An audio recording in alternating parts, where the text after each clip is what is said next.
Hello aspiring teachers. आज का जो ये वीडियो है इसमें हम बात करने जा रहे हैं सीटेट पेपर 2 की।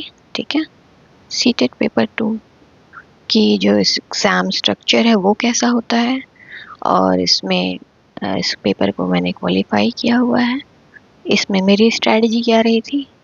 ठीक है, और उसके साथ ही साथ प्रीवियस ईयर के जो क्वेश्चन है दिसंबर 2024 के, उसके कुछ क्वेश्चंस को सॉल्व करेंगे साथ में। ठीक है, तो वीडियो में बने रहो। हम लोग आज इस पे थोड़ी प्रैक्टिस करते हैं। ओके, स्टार्ट करते हैं वीडियो को।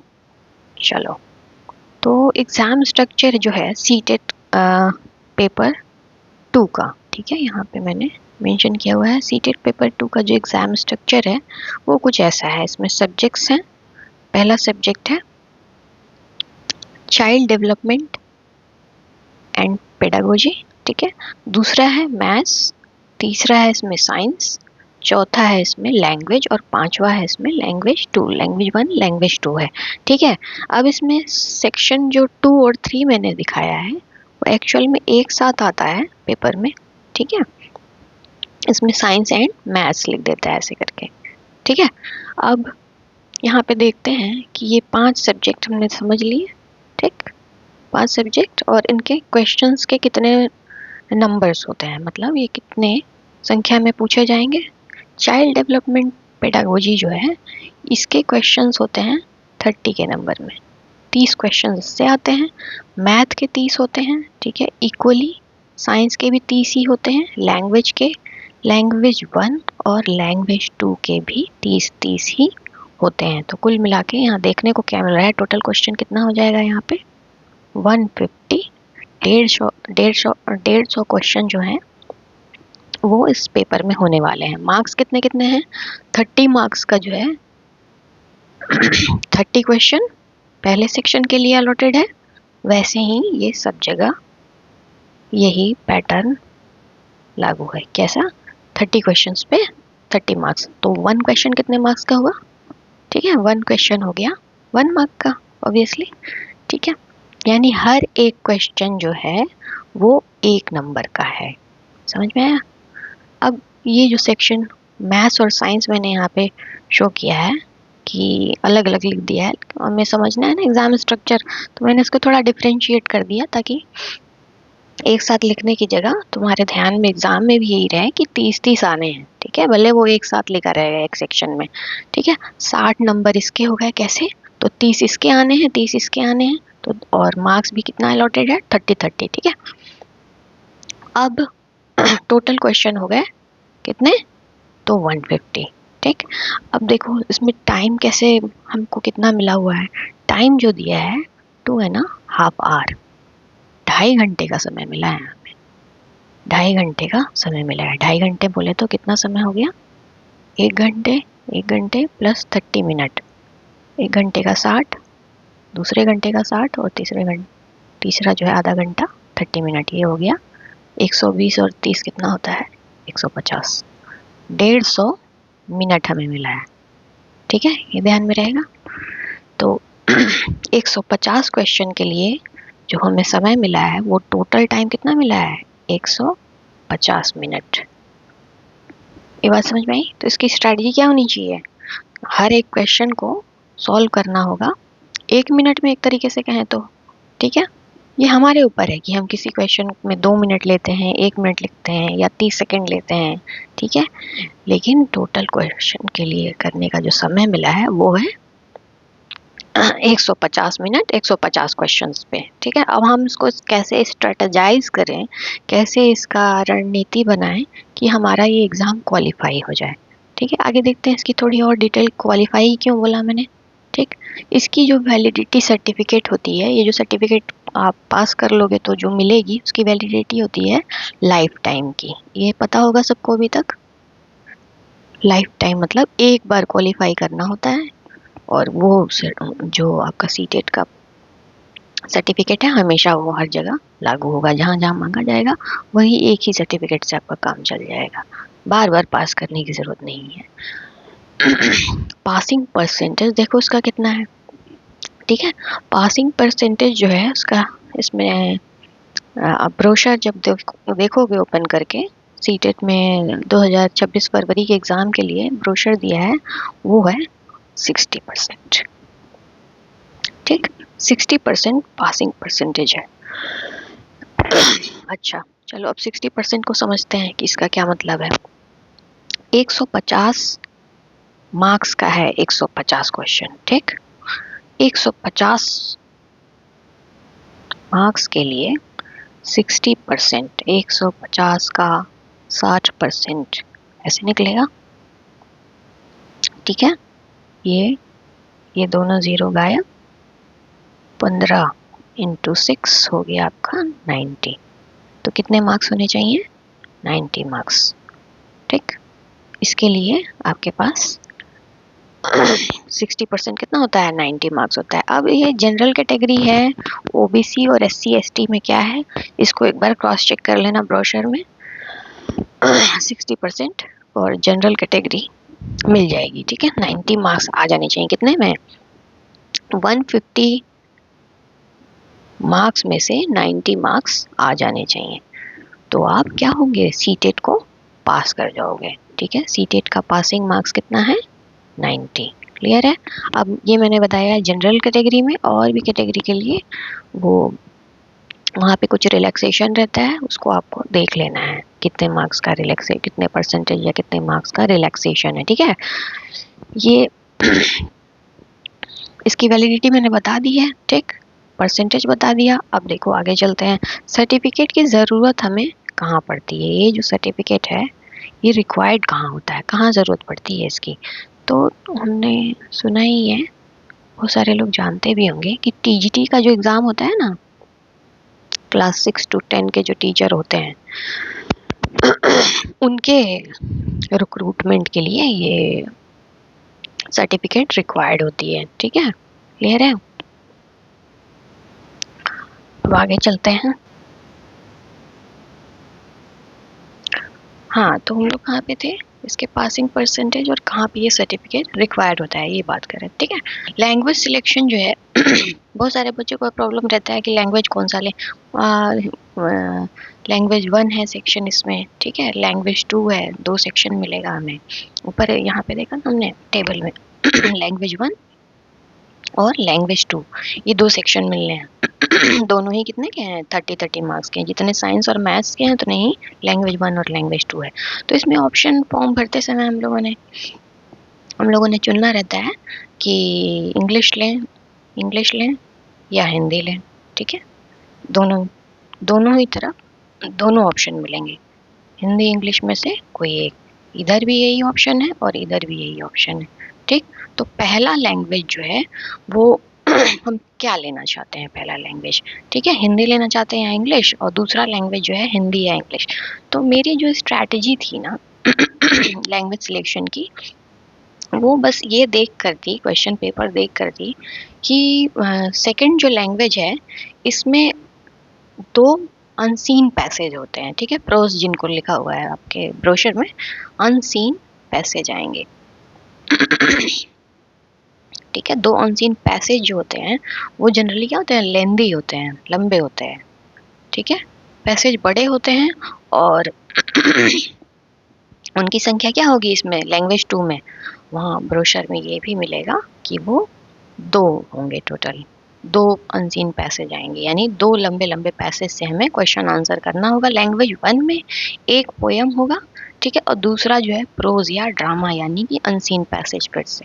ठीक है, कोई नाटक हो सकता है या कोई प्रोज, मतलब अनसीन पैसेज होगा। ठीक है, पोयम हो गया, कविता। अगर हिंदी आपने सब्जेक्ट लिया है पहले लैंग्वेज में, तो यहाँ पे जो इसके सिलेक्शन की मेरी स्ट्रैटेजी थी वो बस इतनी ही थी कि टाइम मैनेजमेंट। ठीक है, टाइम हमें कितना मिला है? 150 मिनट। कितने क्वेश्चंस के लिए? 150 क्वेश्चंस के लिए। तो क्या करना चाहिए हमें? हर क्वेश्चन के लिए एक क्वेश्चन के लिए 1 मिनट मिल रहा है, तो हमें देखना है यहाँ मैथ्स के 30 क्वेश्चन करने हैं। थोड़ा टाइम लगता है मैथ्स में। ठीक है, एलिमेंट्री लेवल की मैथ्स है, फिर भी इसमें टाइम तो लगता है। साइंस में थोड़ा सोचना रहता है। ठीक है, और चाइल्ड डेवलपमेंट पेडागोजी, इसमें इसमें थोड़ा सोच के आंसर करना रहता है। सभी की पेडागोजी होती है, मैथ्स की पेडागोजी मिलेगी, साइंस की पेडागोजी होगी, लैंग्वेज की पेडागोजी होगी, ठीक है। लैंग्वेज 1 और लैंग्वेज 2 मतलब हिंदी और इंग्लिश की पेडागोजी सब में, सभी सेक्शन में होती है। तो थोड़ा सोच के आंसर करने के लिए हमें समय मिल जाए तो अच्छा रहेगा। तो इसके लिए क्या करते हैं कि जो ये लैंग्वेज वाला पोर्शन है ना, 30 मार्क्स का, 30 क्वेश्चंस के, इनमें समय हम बचा लें, 30 मिनट ना देकर, इसमें 30 मिनट ना देकर हमें क्या करना है। देखो 30 मिनट कैसे, क्या कहा मैंने, 30 क्वेश्चंस के 30 मिनट, 30 कितना हुआ, 150 मिनट। यानी कि इस सेक्शन को हम अपने मन में डिवाइड कर सकते हैं कि भाई हर सेक्शन को हमें 30 मिनट ही देना है, जिसमें कि हिंदी और इंग्लिश जो लैंग्वेज है, चाहे आप कोई सा भी सेक्शन लो, आपको करना तो उतना ही क्वेश्चन है, ठीक है। तो ये बहुत बड़ा प्रॉब्लम नहीं है इसमें। बस इतना कर सकते हैं कि मेरी स्ट्रैटेजी के हिसाब से सेकंड लैंग्वेज जो है वो मैंने हिंदी ली थी, ठीक है। सेकंड लैंग्वेज मेरी क्या थी मेरे पेपर में हिंदी थी, और फर्स्ट लैंग्वेज मैंने इंग्लिश ली थी। बस यही स्ट्रैटेजी मैंने बनाई थी, छोटी सी स्ट्रैटेजी है। किसी ने पेपर 1 में हिंदी लिया होगा, किसी ने पेपर 2 में इंग्लिश लिया होगा, तो बहुत बड़ा हेडेक नहीं है। बेसिकली आपको इंग्लिश और हिंदी की समझ होनी चाहिए उस पेपर को सॉल्व करने के लिए, ठीक है। लैंग्वेज का मतलब ही होता है, एक लैंग्वेज कैसे बना है लैंग्वेज जो है एक वाक्य हम कैसे बनाते हैं लैंग्वेज में, तो उसमें उन सब चीज़ों को, उसकी ग्रामर हमें पता होनी चाहिए, पूरा हिंदी का ग्रामर, इंग्लिश का ग्रामर, चाहे आप फर्स्ट लैंग्वेज हिंदी लो चाहे सेकंड लैंग्वेज हिंदी लो, अब जानकारी होनी चाहिए। तो थोड़ा बहुत उसके लिए पढ़ना पड़ता है, और क्वेश्चन पेपर लगाने से थोड़ा और ज़्यादा जल्दी समझ में आ जाता है कि क्वेश्चन के टाइप जो हैं, जो पूछे जा रहे हैं, वो कैसे हैं, ठीक है। तो इस वाले वीडियो लेक्चर में मैंने तुम लोगों के लिए क्वेश्चन पेपर सॉल्व करके दिखाया, तो तुम लास्ट तक वीडियो को देखना और बताना कि तुम्हें कैसा समझ में आया कि नहीं, ठीक है। अभी देखो ये क्लियर हो गया होगा, लैंग्वेज सिलेक्शन जो है मेरी जो थी वो सेकंड वाली हिंदी थी। क्यों?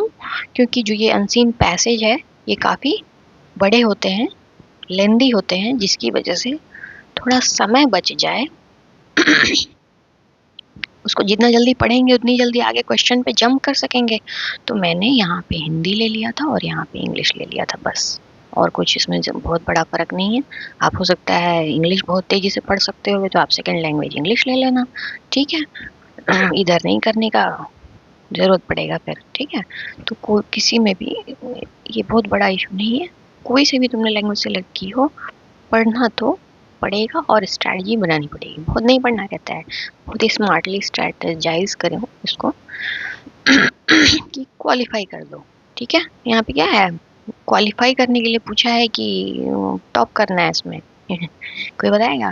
मैंने अभी कुछ देर पहले बताया था कि इसके पासिंग मार्क्स ही केवल चाहिए रहते हैं, ठीक है। इसको टॉप नहीं करना है किसी को, मतलब करना चाहो तो कर सकते हो, आपको अच्छा लगेगा, लेकिन जस्ट क्वालिफाइंग मांगता है, यही रिक्वायरमेंट होती है हर जगह। टीजीटी में सीटेट पेपर 2 जो है ये पास होना चाहिए, इतना ही मांगते हैं, ठीक है। तो आपकी स्ट्रेटजी इतनी ज़रूर हो कि आप इसको क्वालिफाई कर जाएं, ठीक है। बाकी चीज़ें तो आप कर सकते हो, टॉप भी कर सकते हो चाहो तो, ठीक है। ये हो गया लैंग्वेज सिलेक्शन। तो यहाँ पे टाइम जो है बचाने के लिए मैंने ये बस लिया था, ठीक है, कि यहाँ पे 5 मिनट सपोज इसमें बच गए, 5 मिनट इसमें बच गए, तो टोटल 10 मिनट हम कहाँ यूज़ कर लेंगे, मैथ्स में एक्स्ट्रा यूज़ कर लेंगे, ये बहुत होता है 10 मिनट, ठीक है। यही थी स्ट्रैटेजी, इससे ज़्यादा कुछ खास नहीं था। पेपर को गो थ्रू करना, मेरी स्ट्रैटेजी में पेपर को पूरा 150 क्वेश्चन लगा जाना है, ठीक है। अच्छा एक बात बताओ, इसमें नेगेटिव मार्किंग है क्या? नेगेटिव मार्किंग है क्या? हमें 150 में 150 क्वेश्चन करना है कि छोड़ना है? तो नेगेटिव मार्किंग इसमें नहीं है, ठीक है। इसमें नेगेटिव मार्किंग नहीं है, तो हमें क्या करना चाहिए, 150 के 150 क्वेश्चंस को लगाना चाहिए, ठीक है। 150 में से 150 क्वेश्चन हमें पूरा अटेम्प्ट करना चाहिए, ठीक है, ये ध्यान में रखना है। पूरा 150 में से 150 क्वेश्चन लगा देना है, ठीक है। क्योंकि नेगेटिव मार्किंग नहीं है। गलत करने पे भी कुछ मार्क्स कटेंगे नहीं, ठीक है। अब मेरी स्ट्रेटजी मैंने पहले ही बताया कि क्या थी, जस्ट टू क्वालिफाई। इसको क्वालिफाई करने की स्ट्रेटजी थी। उस टाइम पे मैं जॉब करती थी, ठीक है। तो जॉब में मेरे पास इतना टाइम नहीं था कि इसको हम पूरा टॉप कर जाएं। ऑल्दो मैं बाय प्रोफेशन टीचर रही हूँ, बहुत 5 सालों का एक्सपीरियंस है मेरा जिसमें कि बायोटेक, ठीक है, बायोटेक्नोलॉजी पढ़ाया है मैंने, बायोलॉजी पढ़ाई है, उसके अलावा केमिस्ट्री पढ़ाई है, ठीक है। केमिस्ट्री क्लास 12 तक पढ़ाई है।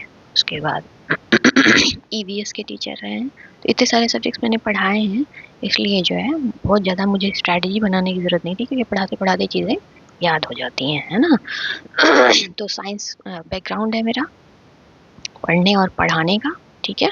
बीएड मैंने किया है, जिसमें कि मेरे मार्क्स जो थे वो 95% थे। तो ये बताने का कारण क्या है कि बीएड जो है ठीक से पढ़ा है मैंने, ठीक है। तो चाइल्ड पेडागोजी ये सब जो है, जितनी भी पेडागोजी है उसके आंसर्स सही सही लग जाते हैं, ठीक है। जो भी टीचर बनना चाहते हैं या जिनके अंदर ये स्किल है कि टीचिंग करना चाहते हैं, तो उनके लिए पेडागोजी थोड़ी सी आसान हो जाती है, अगर वो खुद को एज ए टीचर समझते हैं, ठीक है, खुद को टीचर मानते हैं और बच्चों की अंडरस्टैंडिंग हो जाती है कि क्लास में कैसे क्लासरूम मैनेज करना है, कैसे चीज़ों को स्ट्रेटेजाइज करना है, लेसन प्लान कैसे करना है कि उन्हें समझ में आ जाए, ठीक है। तो वो पेडागोजी जो है बहुत ही आसान चीज़ हो जाती है। तो ये मेरी स्ट्रैटेजी थी। इस एग्ज़ाम को जो मैंने क्वालिफाई किया था, ये मेरे पास बहुत समय नहीं था, 3 डेज़ मैंने पढ़ा था, ठीक है। यही बीएड के बुक्स उठा के पूरा उसकी समरी बना के मैंने पढ़ डाला था। बाकी साइंस मैं पढ़ाती रहती थी, तो मेरे को इसको अलग से पढ़ना नहीं पड़ा था, ठीक है। बस इतना याद रखना है तुम लोगों को कि 150 क्वेश्चन में 150 क्वेश्चन करने हैं, ठीक है। 150 में से 150 क्वेश्चन पूरे अटेम्प्ट करने हैं। ओएमआर है इस बार, तो ओएमआर शीट में 150 क्वेश्चन को क्या करना होगा, फिल करना है। 150 गोले जो हैं उन्हें ब्लैक करके आना है, ठीक है। तो और बहुत सारे हमारे गेस्ट वर्क भी यहाँ पे काम करेंगे और आसान हो जाएगा ये।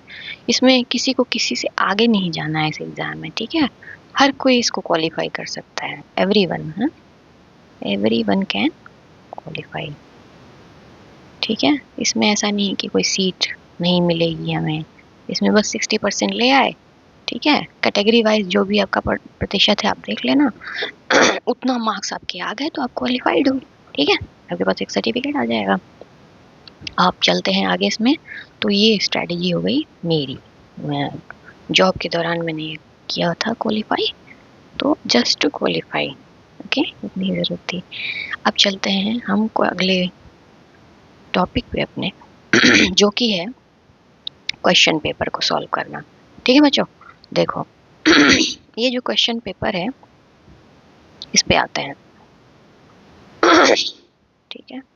क्वेश्चन पेपर पे हम आते हैं, यहाँ देखो ये क्वेश्चन पेपर है दिसंबर 2024 का, जिसमें से तुम अगर क्वेश्चन पेपर डाउनलोड कर लेना, सीटेट की जो वेबसाइट है ना, उस पर तुम्हें प्रीवियस ईयर के क्वेश्चन PYQ मिल जाएंगे, ठीक है।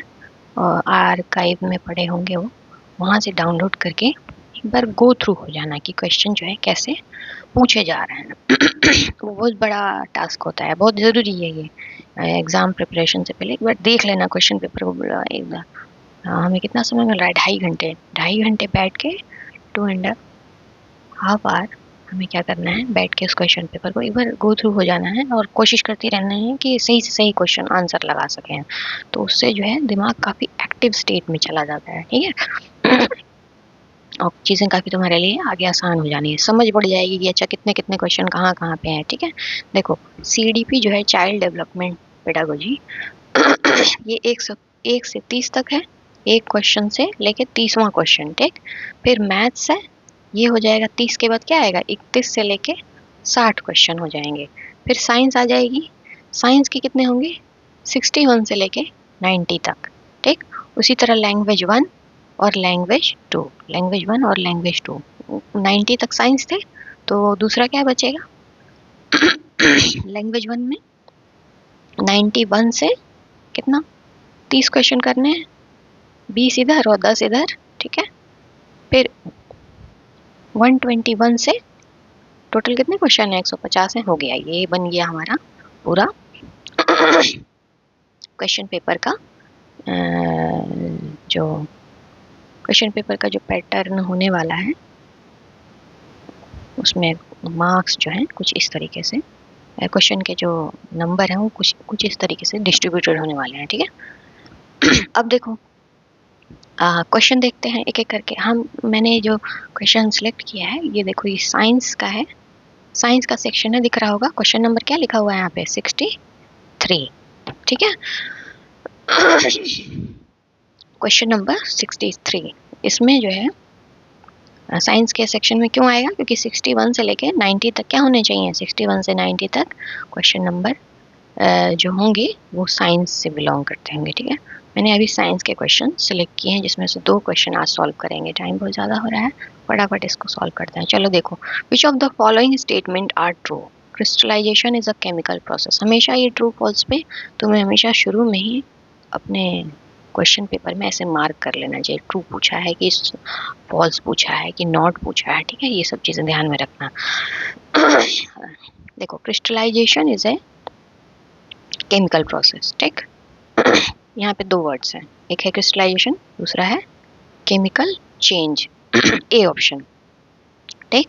दूसरा है photosynthesis is a chemical change, पूछ रहा है क्या ये सही है, ठीक है। Ripening of fruit is a physical change, फल का पकना क्या एक फिजिकल चेंज है। Formation of curd from milk is a chemical change, क्या दही का बनना एक केमिकल चेंज है। कौन सा इसमें से सही है, तो यहाँ पे बहुत सारे सही हो सकते हैं, हो सकता है एक सही हो, तो उसके लिए यहाँ से ये कोड बना दिया गया है कि BC सही है, AB सही है। तो देखो, सबसे पहले तो इसको समझते हैं। Crystallization is a chemical change, पहला, ठीक है। पहले पे चलते हैं, क्रिस्टलाइजेशन। चलो देखते हैं, क्रिस्टलाइजेशन यहाँ पे दिया हुआ है, ठीक।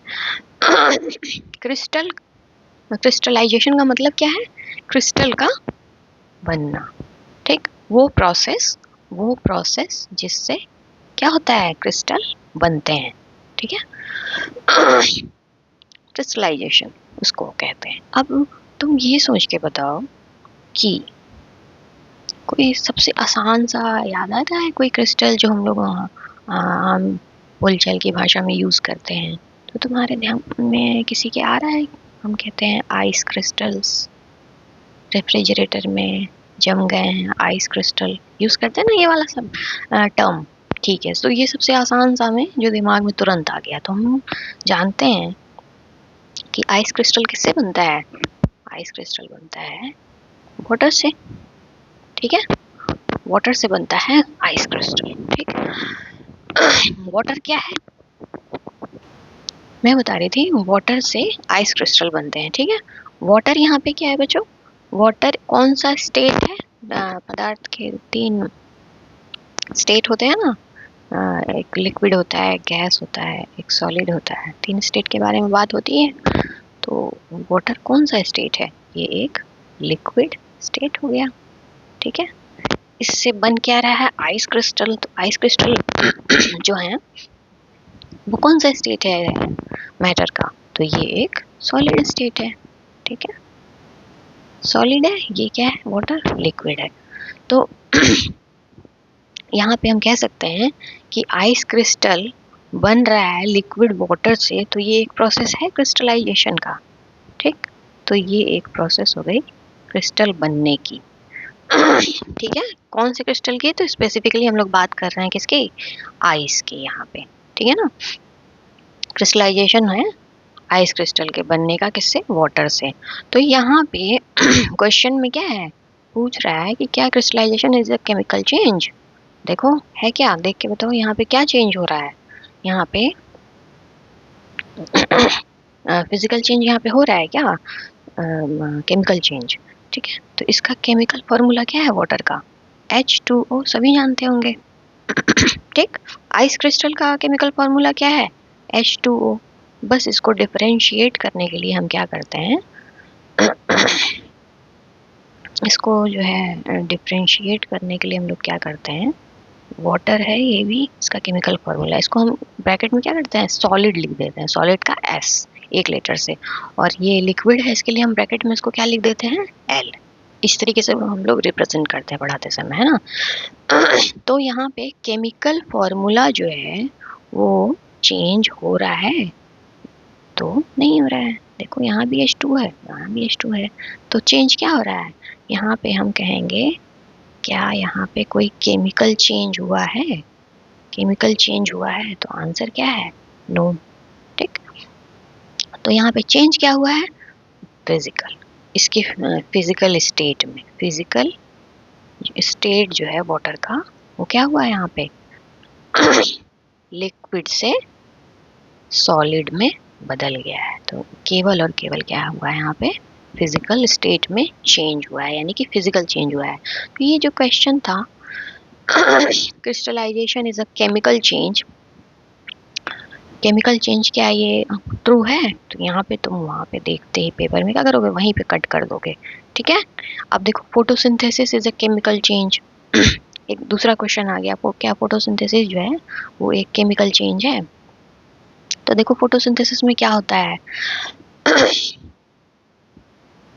फोटोसिंथेसिस में जो है, चलो यहाँ देखते हैं, फोटोसिंथेसिस में जो है कहाँ पे होता है, तो प्लांट्स में होता है, पहली चीज प्लांट्स में होता है, ठीक है ना।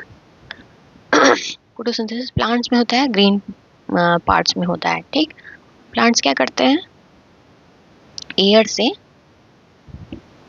प्लांट्स क्या करते हैं, एयर से कार्बन डाइऑक्साइड लेकर, ठीक है, और वाटर जो अब्सॉर्ब करते हैं वो अपने जड़ों द्वारा, रूट्स के थ्रू, सनलाइट की प्रेजेंस में, सनलाइट की प्रेजेंस में क्या बना देता है, अपना फूड मटेरियल बना देता है।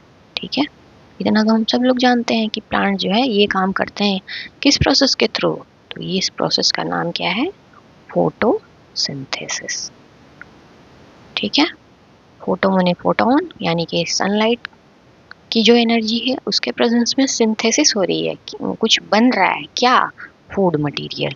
ठीक है, तो यहाँ पे तुम ध्यान दो, ये फूड मटेरियल क्या होता है, जनरली स्टार्च होता है, या इनिशियली तो ग्लूकोज होता है। ठीक है, फिर वो स्टोर्ड फूड स्टार्च में कन्वर्ट हो जाता है, इनिशियली क्या होता है, ग्लूकोज C6H12O6। ठीक है, सीधी भाषा में कहेंगे हम कि कार्बन डाइऑक्साइड और वाटर, ठीक है, ये मिलकर क्या बनाते हैं, एक शुगर का निर्माण करते हैं, ये शुगर है। ठीक है, C6H12O6। तो यहाँ पे तुम ध्यान दो कि यहाँ पे किस तरह का चेंज हो रहा है, ध्यान में आ रहा है। तो ये जो है कार्बन डाइऑक्साइड है और वाटर है, ये दोनों क्या है, इसका केमिकल फॉर्मूला अलग है, और ये जो चीज बनी है, इस सिंथेसिस जो हुआ है यहाँ पे, उसमें किस चीज की सिंथेसिस हुई है, ये जो कंपाउंड जो बना है वो इंटायरली डिफरेंट है फ्रॉम दिस कंपाउंड। ठीक है, ये जो उसका सबस्ट्रेट कंपाउंड है उससे डिफरेंट है।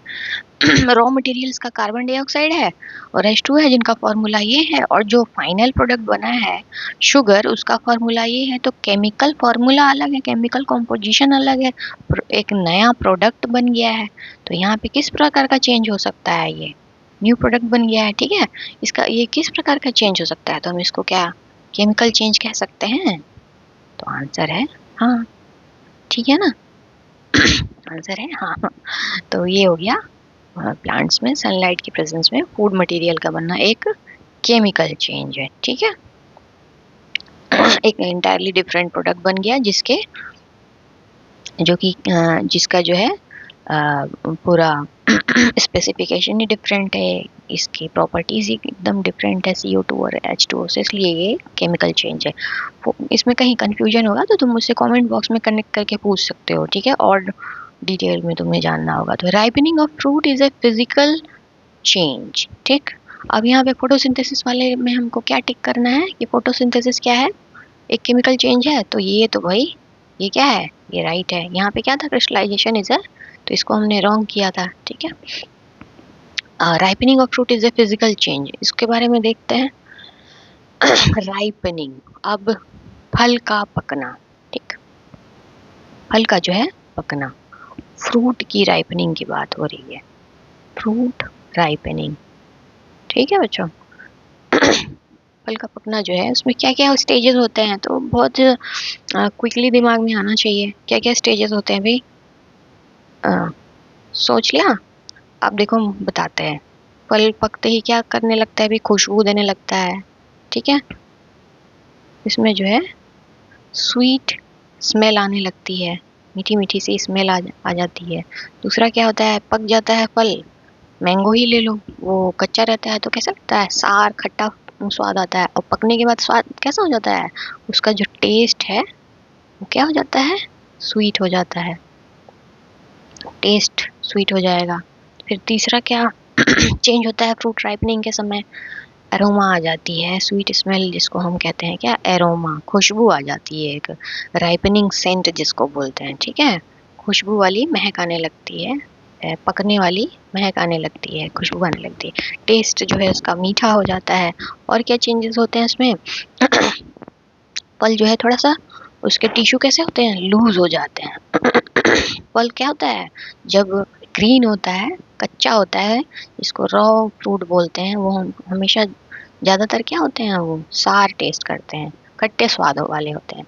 लेकिन जैसे ही वो पक जाते हैं उनका स्वाद कैसा हो जाता है, मीठा हो जाता है, और उनकी टिश्यू कैसी हो जाती है, लूज हो जाती है। तो इसको हम कहते हैं, इस लूज होने वाली जो घटना है इसको हम कहते हैं फ्रूट की सॉफ्टनिंग होना, सॉफ्टनिंग, फ्रूट का सॉफ्ट हो जाना, सॉफ्टनिंग होना, ठीक है। चौथा है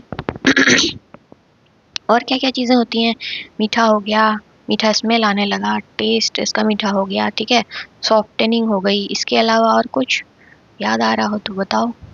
इसके अलावा जो है इसमें उसका कलर भी चेंज हो जाता है, ठीक है, कलर जो है चेंज हो जाता है। ज़्यादातर फल अगर वो ग्रीन है इनिशियली तो पकने के बाद डिफरेंट कलर के होते हैं, येलो हो सकते हैं, ठीक है, ऑरेंज हो सकते हैं, रेड हो सकते हैं, ब्लूबेरी होती है, वो पका हुआ फल है तो ब्लू कलर भी हो सकता है, ठीक है। तो ये सारे चेंजेस फ्रूट राइपनिंग के दौरान होते हैं।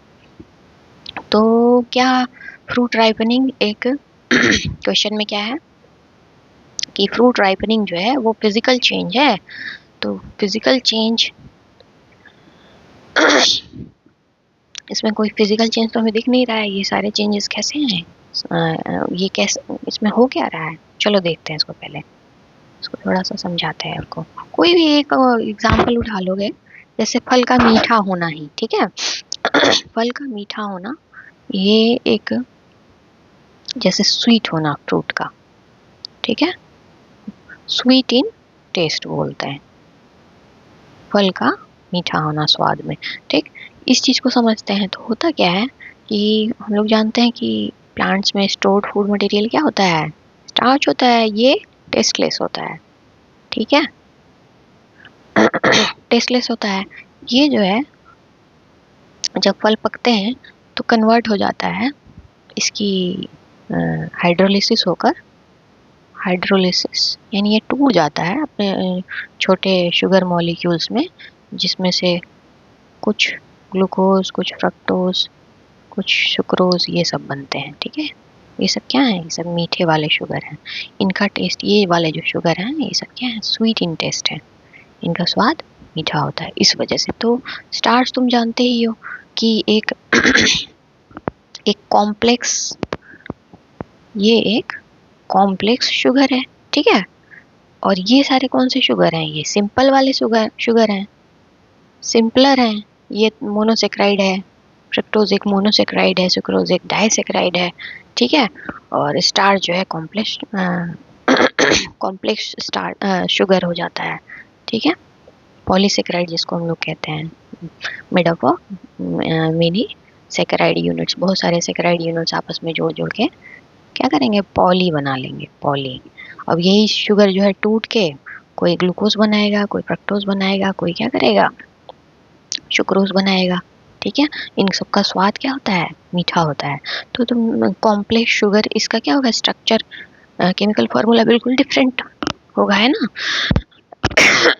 इसकी प्रॉपर्टी भी बिल्कुल डिफरेंट होगी। इसकी प्रॉपर्टीज कैसी होंगी, बिल्कुल डिफरेंट है। देखो पहली एक प्रॉपर्टी की टेस्टलेस होता है स्टार्च, टेस्टलेस बोले या नॉन स्वीट होता है, ये स्वीट नहीं होता है, मीठा नहीं होता है, ठीक है। टेस्टलेस शब्द से ज़्यादा अच्छा है नॉन स्वीट, ठीक है, ताकि समझ में आए कि हो क्या रहा है यहाँ पे। और ये क्या है, इसका प्रॉपर्टी क्या हो रही है, ये स्वीट हो जा रहा है, और ये वाला क्या है, ये स्वीट नहीं है, ये वाला मीठा होता है, ये मीठा नहीं होता। तो इसकी जब ये इस कंपाउंड की प्रॉपर्टी अलग है, इसकी प्रॉपर्टी अलग है, तो दोनों दो तरह के कंपाउंड बने, तो उनका केमिकल फॉर्मूला क्या होगा, उनका केमिकल फॉर्मूला क्या होगा, केमिकल फॉर्मूला, केमिकल कॉम्पोजिशन बोल लो, केमिकल फॉर्मूला, केमिकल कॉम्पोजिशन से ही तो बनेगा केमिकल फॉर्मूला, ठीक है। इसका अलग है और इसका अलग है, तो यहाँ पे किस तरह का चेंज हो रहा है इस ऊपर के प्रोसेस में, स्टार्च से सिंपलर शुगर मोनोसेक्राइड या ग्लूकोज ही बोल दो, कोई एक शुगर ही ले लो ताकि तुम्हें समझ में आ जाए। स्टार्च से ग्लूकोज बनने के प्रोसेस में क्या हो रहा है, एक केमिकल का चेंज हो रहा है, ठीक है, केमिकल चेंज है ये, ठीक है। इसकी प्रॉपर्टी, इन दोनों की प्रॉपर्टी एक दूसरे से बिल्कुल अलग है, केमिकल चेंज है क्योंकि नया कंपाउंड बन गया, एक कंपाउंड से दूसरा कंपाउंड बन गया। और ये चेंज क्या है, इरिवर्सिबल है, वापस ये चेंज इसको बदला नहीं जा सकता है, ठीक है। ये हो गया इस क्वेश्चन का आंसर। तो ऊपर इसको सॉल्व करते हैं एमसीक्यू को। देखो ripening of fruit is a physical change, तो ये सही है क्या, अब तो पता होगा, ये सही नहीं है, ठीक है। Formation of curd from milk is a chemical change, अब तुम जानते हो कि कर्ड बनना मिल्क से, मिल्क से कर्ड बनना, ठीक है। मिल्क में क्या होता है, क्या होता है इस प्रोसेस में, इसको एक बार समझ लेते हैं। मिल्क में जो है शुगर होती है जिसकी वजह से मिल्क मीठा होता है, वो होता है लैक्टोज, ठीक ना। इससे बनता है कर्ड, दही बनती है। इसमें हम लोग सब लोग जानते हैं कि दही जो है खट्टी होती है, हल्की खट्टी होती है, सार होता है इसका टेस्ट। लैक्टिक एसिड है ये, किस वजह से, क्योंकि इसमें लैक्टिक एसिड का निर्माण हो जाता है कर्ड के अंदर, ठीक है। अब मिल्क से कर्ड बनता है, तो इस प्रोसेस में यही लैक्टोज शुगर मिल्क का किस में कन्वर्ट हो जाता है, लैक्टिक एसिड में, ठीक है। अब तुम्हें इतना पता है कि लैक्टोज क्या है, एक शुगर है, लैक्टोज जो है एक शर्करा है, एक शुगर है, और लैक्टिक एसिड नाम में ही दिख रहा है, ये क्या है, एक एसिड है, ठीक है। ये एक ऑर्गेनिक एसिड है या एसिड है, इसका मतलब शुगर से एसिड बन गया, तो केमिकल चेंज ही तो हुआ होगा, ठीक है, केमिकल चेंज हुआ है, क्योंकि इनका केमिकल फार्मूला, इनका केमिकल फार्मूला क्या है, इंटायरली डिफरेंट है। एक नया केमिकल चेंज, एक नया केमिकल ही बन गया, लैक्टिक एसिड बन गया, तो हम कहेंगे कि मिल्क से कर्ड बनना एक केमिकल चेंज है। लैक्टोज से अच्छा कोई बता सकता है इसमें कि लैक्टोज से जो है लैक्टिक एसिड बन गया, इसमें क्या हो रहा है, इस प्रोसेस में डिटेलिंग है किसी के पास, चलो इसको हम तुम्हें बताते हैं। लैक्टिक एसिड जो है एक सेकेंड, लैक्टोज जो मिल्क में होता है वो पहले चेंज होता है लैक्टिक एसिड में, लैक्टिक एसिड में, ठीक है, किस बैक्टीरिया की हेल्प से, तो लैक्टोबैसिलस, लैक्टोबैसिलस बैक्टीरिया की हेल्प से होता है ये। कुल मिला के ये एक बैक्टीरिया है जो मिल्क के शुगर को क्या करता है, लैक्टिक एसिड में कन्वर्ट कर देता है। अब मिल्क तो लिक्विड फॉर्म में होता है, ये सेमी सॉलिड में कैसे कन्वर्ट हो गया, सेमी सॉलिड क्यों हो जाता है ये लैक्टिक एसिड बनने से, चलो देखते हैं। मिल्क में जो ये लैक्टोज है ना, इसके अलावा मिल्क में एक और चीज़ पाई जाती है, केसीन। केसीन एक प्रोटीन है, ठीक है, मिल्क के प्रोटीन को बोलते हैं कैसीन। ये लैक्टिक एसिड बनते ही मिल्क के अंदर क्या होता है कि ये कैसीन प्रोटीन थक्का बना लेती है, ठीक है। कई सारे प्रोटीन जो है कैसीन के आपस में मिलके थक्का बनाते हैं, जिनको साइंस में हम एक टर्म देते हैं कोआगुलेशन, ठीक है, कोआगुलेशन, कोआगुलेट कर जाना, ठीक है, थक्का बन जाना, जम जाते हैं वो। और एक सेमी सॉलिड को तैयार कर देते हैं, जिसको हम लोग कर्ड नाम से समझते हैं। तो ये प्रोसेस क्या है एक देखो यहाँ पे लैक्टोज से लैक्टिक एसिड बन रहा है, ठीक है ना, शुगर से एसिड बन रहा है। तो ये एक प्रोसेस हो गई, केमिकल चेंज है। तो हमें दो दो कट किया है हमने ऊपर और दो सही किया है, तो बी और डी आंसर सही आ रहे हैं। तो आंसर कौन सा सही होगा? हमारा आंसर जो है ये वाला सही होगा, बी और डी, आंसर सी। ठीक है, एक बार आंसर की से अपने आंसर्स को टैली कर लेना। इससे देखो और भी बहुत सारे क्वेश्चन बन सकते हैं, वीडियो बहुत लंबी हो जाएगी, इसलिए इसको यहीं पे स्टॉप करते हैं। इस क्वेश्चन को दूसरा एक क्वेश्चन ले लेते हैं। ये मैंने वाटर कूलिंग का क्रिस्टलाइजेशन प्रोसेस जो है थोड़ा डिटेल करने की कोशिश की थी कि लिक्विड वाटर से आइस का बनना जो है, कूलिंग कहाँ तक कूलिंग होती है? तब 0 डिग्री सेल्सियस तक, जिसको हम क्या नाम देते हैं? Freezing point. इस फ्रीजिंग पॉइंट पे वाटर क्या होता है? आइस में कन्वर्ट हो जाता है। वाटर में जो है क्या मॉलिक्यूल्स थे? H2O। और आइस में भी क्या थे? H2O ही मॉलिक्यूल्स थे। ये लिक्विड स्टेट में है और ये क्या है? सॉलिड स्टेट में है। तो यहाँ पे कुल मिला के कोई केमिकल का तो चेंज हो नहीं रहा। देखो इसका दोनों का फॉर्मूला सेम है, दोनों का फॉर्मूला क्या है? सेम है, केमिकल चेंज हो नहीं रहा है। तो यहाँ पे केवल और केवल क्या बदल रहा है? एक फिजिकल स्टेट जो है लिक्विड से सॉलिड बन रहा है, लिक्विड स्टेट से सॉलिड स्टेट बन रहा है। इसलिए मैंने ये वाला यहाँ पे इमेज को इंसर्ट किया था। ये हो गया। अच्छा, तुम में से कितने लोग इस क्वेश्चन को सॉल्व कर लेते हैं? ज़रा देखते हैं इसको, आंसर करना, ठीक है, कोशिश करना इसको। अगर मैं एक क्वेश्चन बना के देती हूँ, इसमें है कि विच ऑफ द फॉलोइंग, ठीक है, विच of the following is chemical change. इसी क्वेश्चन से एक नया क्वेश्चन बनाते हैं, ठीक है। तो पहला ऑप्शन, दूसरा ऑप्शन, तीसरा ऑप्शन और चौथा ऑप्शन यहाँ पे लिख देते हैं। सपोज ऐसे तुम्हारे एग्जाम में लिखा हुआ है कार्बन 2 डायमंड, ठीक है।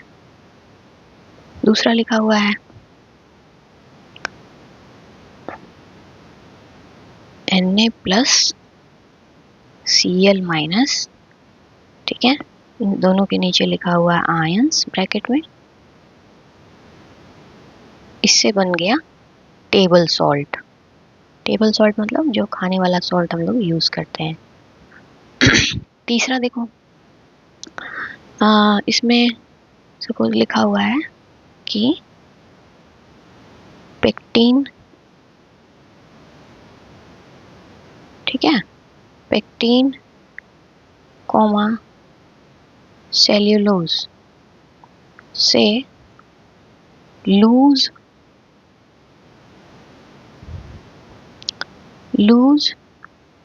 सेल वॉल ऑफ फ्रूट, ठीक है, ये लिखा हुआ है। इस पे पहला एंजाइम इस पे लिख दिया ऐसे, पहला करके और दूसरा करके ऐसे, एंजाइम 1 एंजाइम 2, ठीक है, एंजाइम 1 एंजाइम 2, ये बन गया। और इसके अलावा चौथा हम लोग क्या ले सकते हैं? कार्बन से टेबल सॉल्ट हो गया, पेक्टिन सेलुलोज हो गया, ठीक है। अब देखो इसमें से फोर्थ ऑप्शन हम लोग बना सकते हैं।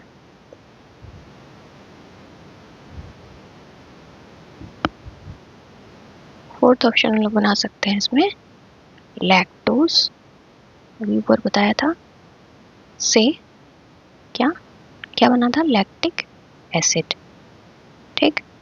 इसमें से मैंने पूछा है कि इसमें से कौन सा केमिकल चेंज है, तो मैं इसमें ऑप्शन ऐसे ए, ठीक है, A B या 1 2 3 4 करके आ जाएगा, इसमें कोड दे देगा, ठीक है। इसको ABCD लिख देगा, जैसे ऊपर था ABCD, ठीक है।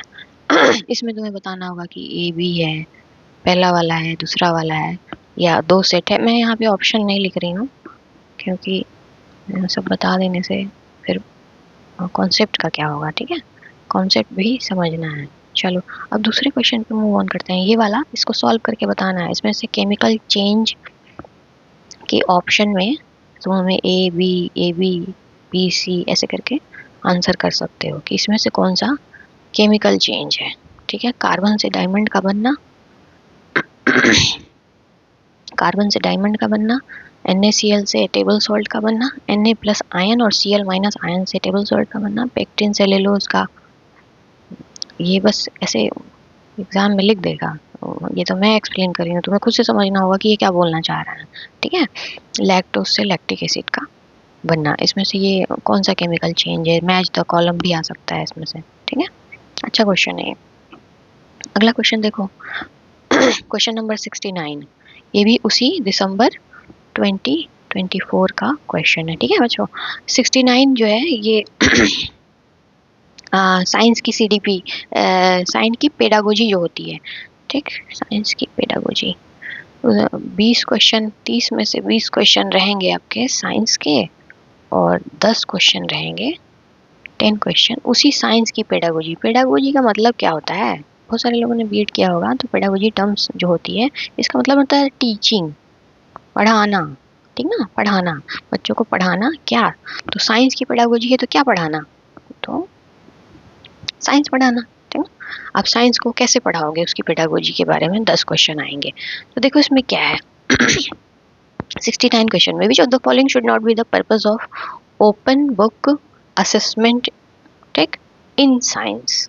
ये बात ध्यान रखना है, दो चीजें यहाँ पे पूछा है, ओपन बुक और दूसरा क्या है, साइंस।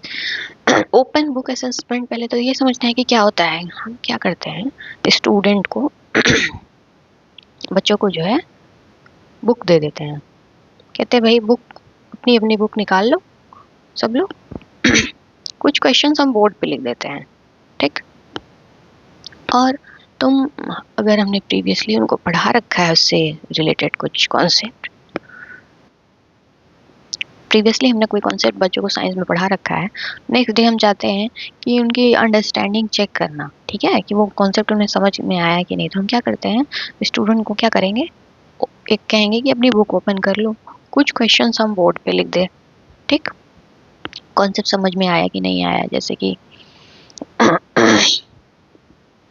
जैसे कि कोई भी प्रोसेस आप ले सकते हो। ठीक है, अच्छा तो कोई इस एग्जाम्पल को समझने से पहले पहले इस क्वेश्चन को लगाते कैसे हैं, पहले इसको देखो। एक बार रीड आउट कर देते हैं इसको। पहला ऑप्शन है to give opportunity to explore the book. हमारा पर्पस क्या है, अच्छा देखो मेरे से भी गलती हो रही है, should not be the purpose.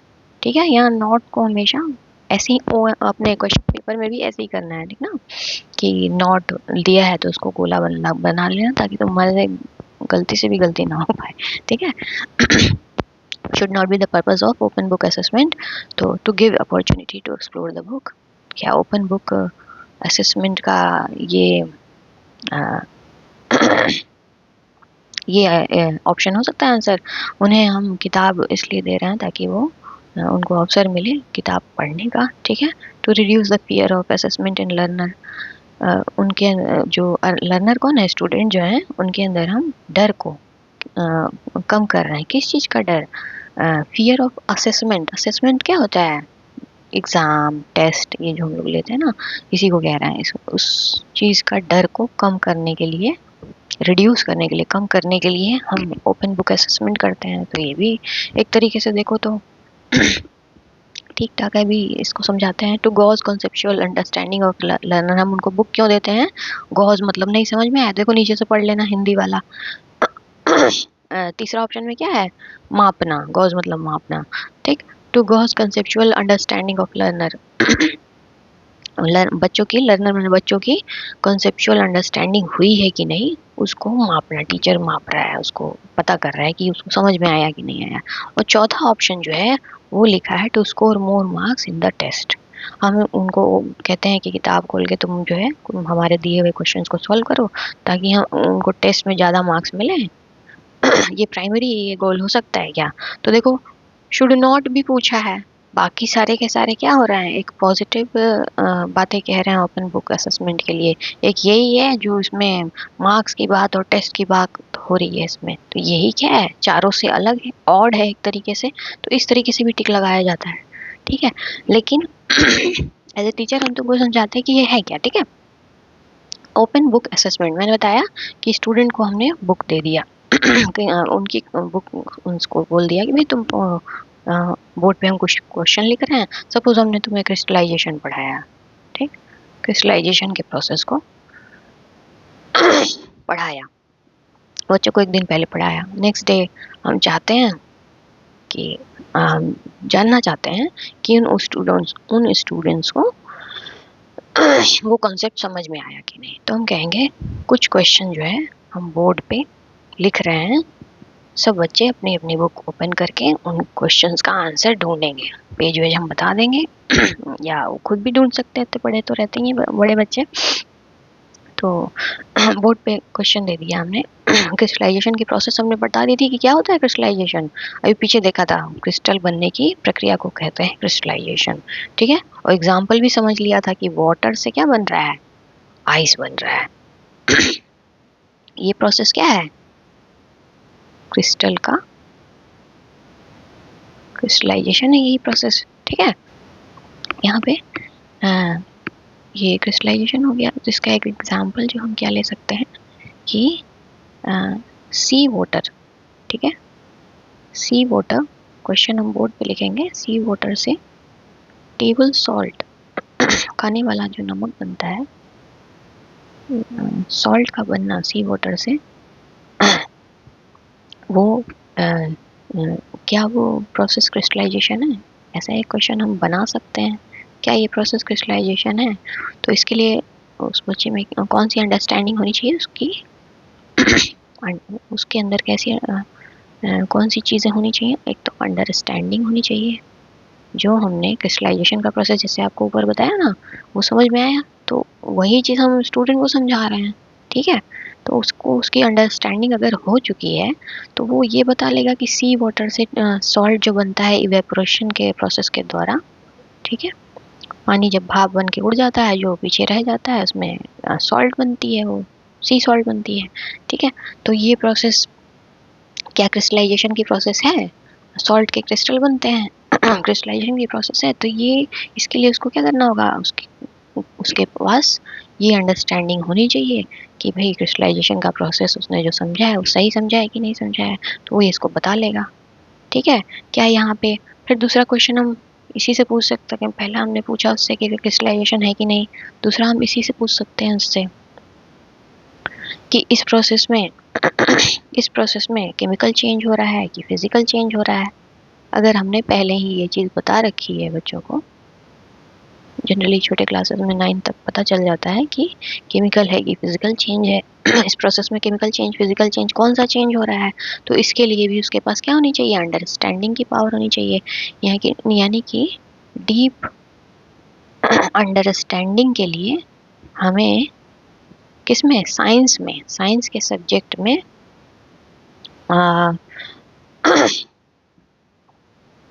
में ज़रूरत पड़ती है डीप अंडरस्टैंडिंग की। साइंस के सब्जेक्ट में अंडरस्टैंडिंग बहुत इंपॉर्टेंट है साइंस में, ठीक है। उसे समझ में आया कि नहीं आया।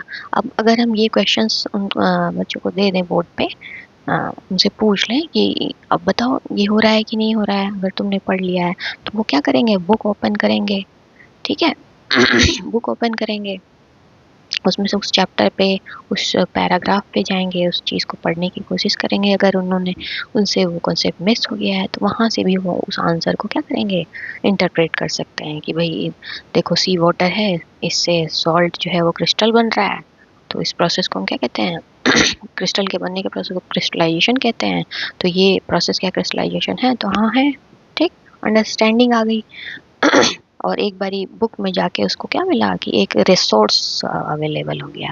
कल की बात अगर वो भूल भी गया है स्टूडेंट, तो एक तरीके से एक रिसोर्स अवेलेबल हो गया और उसमें ये डर नहीं है कि हमें रट के जो पिछली मेमोरी है जिसको रोट लर्निंग कहते हैं हम लोग, उसकी ज़रूरत नहीं है। तो उसमें एक तरीके से डर भी खत्म होगा ना कि अगर हम ये आंसर उससे पूछ रहे हैं स्टूडेंट से तो वो बता लेगा कैसे, तो बुक में ओपन करके उस पेज उस चैप्टर में उस पैराग्राफ पे जाके उस क्रिस्टलाइजेशन की प्रोसेस को पढ़ के भी वो इस होने वाली प्रोसेस को क्या कर सकता है, इंटरप्रेट कर सकता है, उसको उसका व्याख्यान कर सकता है कि इसमें हो क्या रहा है इस प्रोसेस में, क्योंकि ये प्रोसेस ऐसा हो रहा है इसलिए हाँ ये प्रोसेस क्या है, क्रिस्टलाइजेशन है।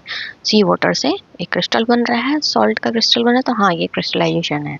तो इसके लिए अंडरस्टैंडिंग उसको बुक से आई, बुक नाम बुक्स जो एज अ रिसोर्स की तरह काम कर रहा है, ठीक है। दूसरा क्वेश्चन हमने पूछा क्या यहाँ पे केमिकल चेंज हो रहा है या फिजिकल चेंज हो रहा है। ये बात की भी अंडरस्टैंडिंग इसी बात से आएगी कि केमिकल और फिजिकल चेंज के बारे में बुक में हमें मिल जाए कहीं पे, ठीक है। अगर बच्चों को पता है कि बुक में इस चैप्टर में केमिकल फिजिकल चेंज है तो वो जाके अपने कंटेंट को ओपन करके वहाँ पे केमिकल चेंज फिजिकल चेंज वाले चैप्टर पे जाके बुक को यूज़ किए, ठीक है। बुक को यूज़ किया और इसकी क्या क्या पढ़ लिए, एक्सप्लेनेशन पढ़ लिए कि क्या लिखा है वहाँ पे कि केमिकल चेंज क्या होता है, फिजिकल चेंज क्या होता है। तो क्या वो सी वाटर से सॉल्ट बनने की जो प्रक्रिया है इस प्रोसेस को क्या नाम देंगे, केमिकल देंगे कि फिजिकल देंगे। आप लोग अभी पीछे पढ़े हो क्या नाम दिए थे हम लोग यहाँ पे क्या चेंज हो रहा था। अच्छा ये तो मैंने सी वाटर से ये बनने की प्रक्रिया नहीं, हमने ये पढ़ा था ना क्रिस्टलाइजेशन। ये वाला क्वेश्चन मैंने आपसे पूछा है ऊपर, आपको आंसर करना है तो आप भी बता सकते हो मेरे को।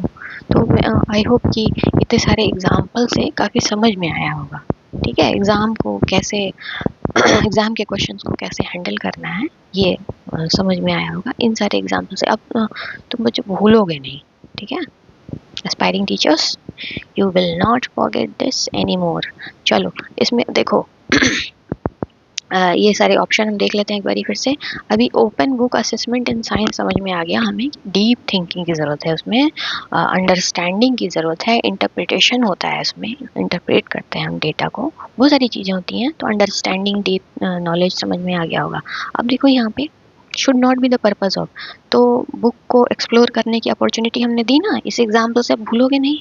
अभी तक रटना पड़ा था कि ओपन बुक असेसमेंट हम ऑड लगा के ऐसे कर रहे थे, लेकिन जब हम समझ गए एक एग्जांपल कि हम बोर्ड पे ऐसे क्वेश्चन लिख सकते हैं और भी बहुत सारे तरीके हैं, कंपेयर करके दे सकते हैं, ठीक है। इस पे क्वेश्चन बोलना बना के और भी तुमसे पूछ सकते हैं आगे, तो कमेंट बॉक्स में वैसे कनेक्ट करना, ठीक है। यहाँ पे उनको क्या हम एक्सप्लोर करने की अपॉर्चुनिटी दे रहे हैं, बिल्कुल दे रहे हैं, एक्सप्लोर करने की तो दे रहे हैं। इससे क्या हो रहा है, उनमें ये डर खत्म हो जा रहा है। दूसरा ऑप्शन है उनमें ये डर खत्म हो जा रहा है कि उन्हें क्या किया जाएगा, एसेस किया जाएगा, जज किया जाएगा, टेस्ट के नंबर कम आ जाएंगे ज़्यादा आ जाएंगे ऐसा नहीं है या टीचर बोलेगा कि तुम्हें नहीं आता है, ऐसा ऐसे उनको डर की ज़रूरत नहीं है। रोट लर्निंग में क्या होता है कि हम पूछते हैं अच्छा what is chemical change, what is physical change. इसमें क्या करना पड़ता है, सोचना पड़ता है, प्लान करना पड़ता है कि क्या बोलें, इसमें टाइम लगता है ना। तो इसमें एक फियर है ना कि I can fail here, but in case when we provide the student book as a resource, the chances of fear in them reduces to zero level, right? go to goes conceptual understanding of learner, student की conceptual understanding को मापना, या मापे ना कि उसने कहा, हम एज अ टीचर हम समझ जाएंगे कि बोर्ड पे हमने जो क्वेश्चन दिया है उसमें कोई स्टूडेंट अगर यही बता पा रहा है और ये नहीं बता पा रहा है तो हम माप पाए ना कि उसने ये चैप्टर, हम उसको बात को समझ पाए ना कि उसका ये कॉन्सेप्ट नहीं क्लियर है, मापा हमने। तो बहुत ही ईजियर हो गया होगा इस एग्जाम्पल से तुम लोगों के लिए। To score more marks in the test, to score more marks in the test, ये यही तो फियर कॉज करता है कि टेस्ट में हम फेल हो सकते हैं। वहाँ पे हमारे पास